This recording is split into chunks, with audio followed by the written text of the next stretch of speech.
بسم الله الرحمن الرحيم. نحمده ونصلي ونسلم على رسوله الكريم، أما بعد، فأعوذ بالله من الشيطان الرجيم. بسم الله الرحمن الرحيم. ولا تنكحوا المشركات حتى يؤمن، اور مشرک عورتوں سے شادیاں نہ کرو یہاں تک کہ وہ ایمان لائیں. ولا أمة مؤمنة خير من مشركة ولو أعجبتكم، اور مومن باندی بہتر ہے مشرک عورت سے، یعنی آزاد عورت سے. ولو اعجبتکم، اگرچہ وہ تمہیں اچھی لگے. ولا تنکحوا المشرکین، اور مشرک مردوں سے نکاح مت کراؤ، یعنی اپنی بچیوں کا. حتی یؤمنوا، یہاں تک کہ وہ ایمان لے آئیں. ولا عبد مؤمن خیر من مشرک ولو اعجبکم، اور غلام مومن بہتر ہے مشرک سے، یعنی آزاد مشرک سے.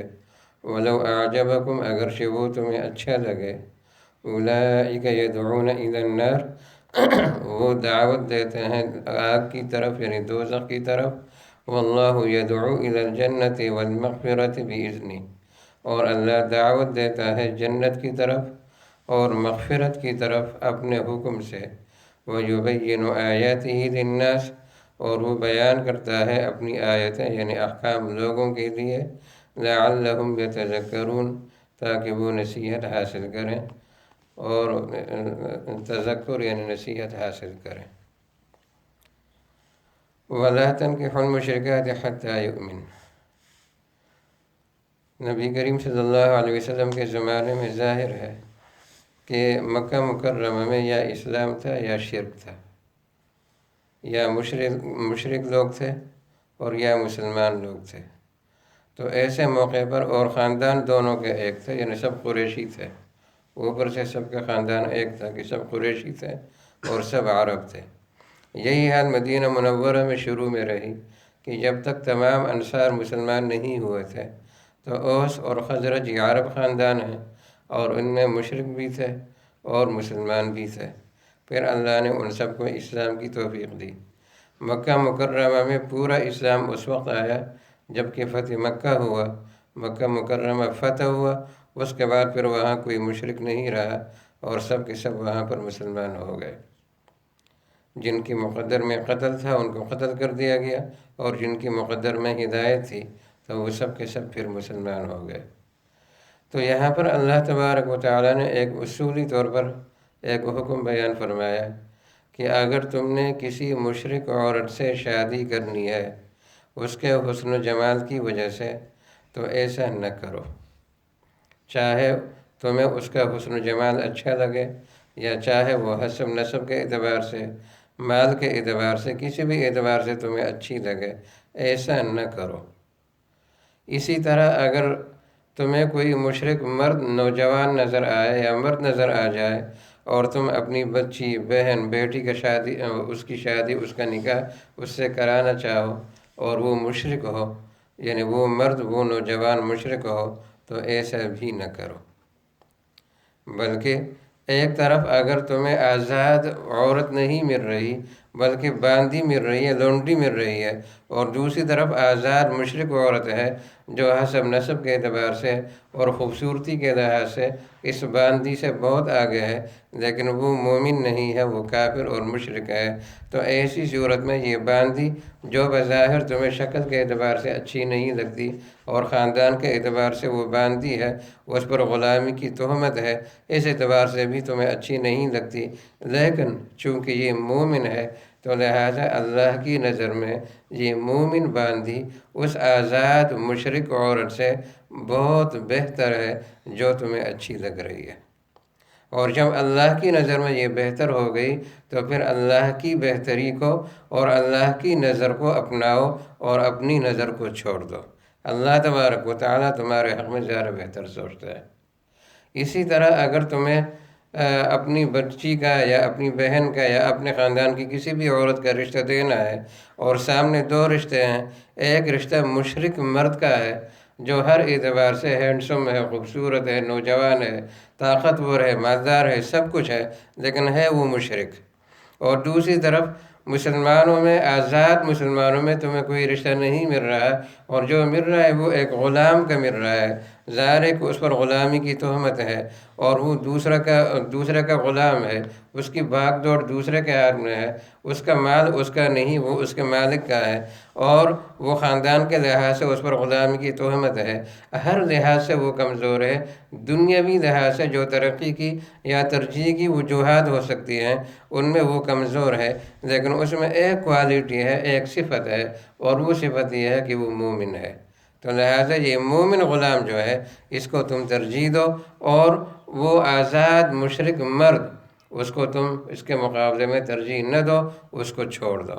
یہ اللہ تبارک و تعالیٰ کی طرف سے تمہارے لیے چوائس ہے۔ تمہاری چوائس اور ہے اور اللہ کی چوائس اور ہے، تمہاری پسند اور ہے، اللہ کی پسند اور ہے۔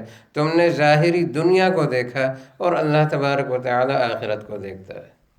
تو آخر ایک طرف آزاد مشرک عورت کو ہم چھوڑ رہے ہیں رشتے میں، اور ایک طرف آزاد مشرک مرد کو ہم چھوڑ رہے ہیں رشتے میں، اس کے مقابلے میں باندی مومن باندی کو اختیار کر رہے ہیں، یا جو ہے وہ غلام کو اختیار کر رہے ہیں جو مومن ہے۔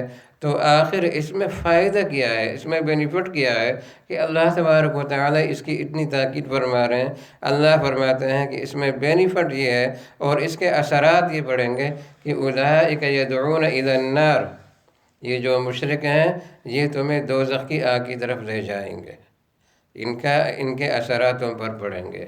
واللہ یدعو الی الجنۃ والمغفرۃ باذنہ، اور اللہ تمہیں جنت کی طرف بھی بلا رہا ہے اور مغفرت اور بخشش کی طرف بھی بلا رہا ہے، اگر تم نے اللہ کے حکم کو مان لیا اور اپنی ذاتی پسند کو چھوڑ دیا یہاں پر، تو اس کے بدلے میں یہ ہوگا کہ اللہ تمہیں معاف بھی کر دے گا اور جنت میں بھی لے جائے گا، جنت میں داخل کر دے گا۔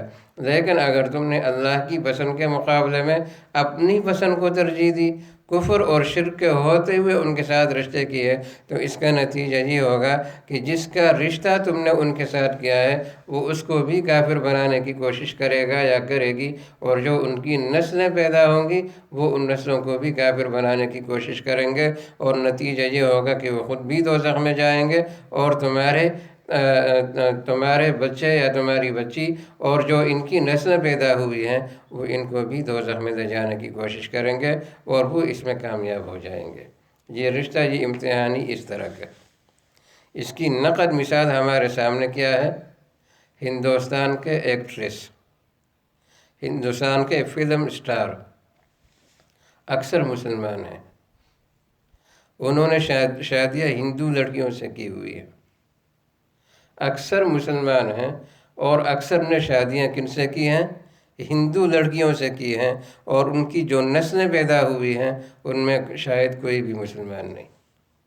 یہ نقد مثال ہے اس کی، جو ہمارے سامنے ہمیں نظر آ رہی ہے، اس لیے کہ ہندو ان کا مذہب مشرکانہ ہے، یہ مشرک لوگ ہیں، انہوں نے دنیا پرستی میں آ کر اور اپنے ذاتی مفادات کو دے کر ان عورتوں سے تو شادیاں کر دیں، مگر آگے جو ان کی نسلیں آ رہی ہیں وہ نسلیں ان کی نہیں، ان کے نام بھی ہندوؤں والے ہیں، ان کی تربیت بھی ہندوؤں کے انداز میں ہو رہی ہے، اور یہی ذریعہ بنتا ہے دوزخ میں جانے کا۔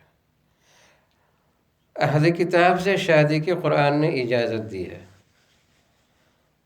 اور قرآن نے اس پر پابندی نہیں لگائی۔ اہل کتاب کون ہیں؟ یہودی اور عیسائی، جو اپنی مذہبی کتاب پر عقیدہ رکھتے ہیں۔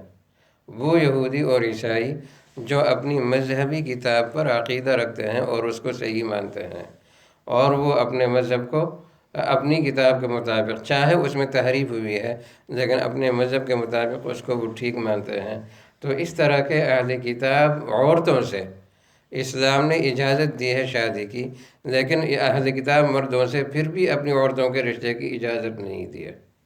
لیکن حضرت عمر فاروق رضی اللہ عنہ اس حکم کے ہوتے ہوئے بھی اہل کتاب عورتوں سے رشتوں کو پسند نہیں کرتے تھے۔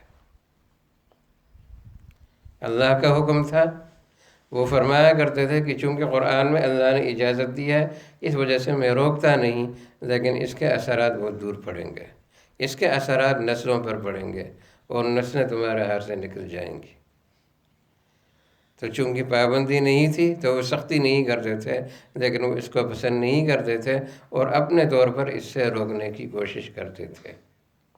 یہ وہ اہل کتاب ہیں کہ جو باقاعدہ اپنی مذہبی کتاب کو مانتے ہیں اور اس کو فالو کرنے کی کوشش کرتے ہیں، لیکن وہ اہل کتاب جس طرح کے آج کل یہاں کے عیسائی ہیں جو مروجہ زمانے کے ہیں، ان میں سے اکثر مرتد ہو چکے ہیں، اکثر سیکولر بن چکے ہیں، اکثر مرتد ہو چکے ہیں۔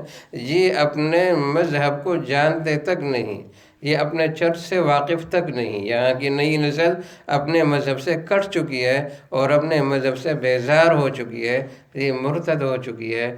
تو اس طرح کے اہل کتاب سے، ان کی لڑکیوں سے تو شادی کسی بھی صورت میں جائز نہیں، شرعاً بھی جائز نہیں، اور یہ ہمارے لیے لمحہ فکریہ ہے۔ یہ غلطیاں ہمارے مسلمانوں سے ہو رہی ہیں، خصوصاً ان عرب مسلمانوں سے جو لیبیا وغیرہ اور ان ملکوں سے آتے ہیں اور یہاں پر اسٹے کے لیے، انڈیفینٹ کے لیے اور نیشنلٹیوں کے لیے ان لڑکیوں سے شادیاں کرتے ہیں، اور پھر ان کے جو بچے پیدا ہوتے ہیں وہ لا مذہب ہوتے ہیں، ان کا مذہب نہیں ہوتا، وہ کافر ہوتے ہیں، اور جب ان کا مقصد پورا ہو جاتا ہے یہ چھوڑ کر چلے جاتے ہیں اور اس طرح کی ان کی زندگی گزر جاتی ہے۔ لیکن وہ بچے جو ان سے پیدا ہوئے ہیں ان کا کیا ہوگا؟ قیامت کے دن اگر ان بچوں نے ان باپوں کا گریبان پکڑا، یہ کیا جواب دیں گے؟ یہ لمحہ فکری ہے۔ حکیم الامت مولانا اشرف علی تھانوی رحمہ اللہ فرماتے ہیں کہ ہمارے وہ مسلمان نوجوان جو کالج یونیورسٹی میں تعلیم حاصل کرتے ہیں اور وہاں پر ان کو صحیح ماحول نہیں ملتا، تو ان نوجوانوں کو رشتہ دینے کے بارے میں بھی پہلے دستبس سوچو۔ ان میں سے کئی سارے ایسے ہوتے ہیں جو منکر حدیث بن چکے ہوتے ہیں، جو پرویزی بن چکے ہوتے ہیں، جو اپنے مذہب کے بارے میں شکوک کا شکار ہو چکے ہوتے ہیں۔ لہذا اچھی طرح اطمینان کرو، ایسا نہ ہو کہ تم کسی کافر سے اپنی بیٹی کا رشتہ کرا دو۔ وہ فرماتے ہیں کہ اچھی طرح اطمینان کر لو۔ یہ مسلمانوں کے بارے میں کہہ رہے ہیں، تو کافروں کے بارے میں، مشرکوں کے بارے میں، اہل کتاب کے بارے میں، ان کے بارے میں کیا کہنا؟ آج فلسطین کے لیے پوری دنیا رو رہی ہے اور رونا چاہیے۔ فلسطین، وہاں پر ہمارا قبلہ اول ہے، وہاں کے مسلمان مظلوم ہیں، وہاں ان کی زمین دوسروں کے قبضے میں جا رہی ہے، لیکن یہ ان کی زمین دوسروں کے قبضے میں کیسے گئی اور کیوں گئی؟ اس کے بھی تو کچھ اسباب ہیں۔ بنیادی طور پر اس کے دو سبب ہیں جو بتلائے جاتے ہیں، دو سبب بتائے جاتے ہیں۔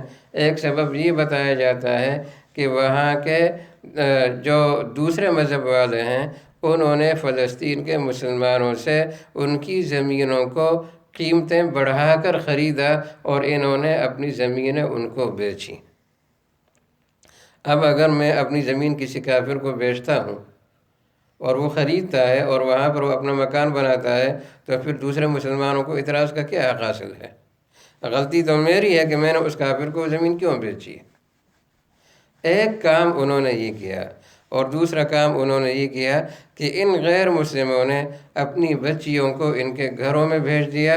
یہ عرب عیاشیوں میں پڑ گئے، شراب میں پڑ گئے اور زنا میں پڑ گئے، اور وہ جو نسل پیدا ہو گئی وہ مسلمان کے نطفے سے یہودی نسل پیدا ہو گئی، اور پھر آج وہی یہودی نسل ان مسلمانوں کا مقابلہ کر رہی ہے جو ان مسلمانوں کے عدم نطفے سے پیدا ہوئی۔ اللہ ہماری حفاظت کرے۔ مسلمان شراب اور کباب میں، عیاشیوں میں بہت آگے جا چکا ہے، اور خصوصاً عرب مسلمان۔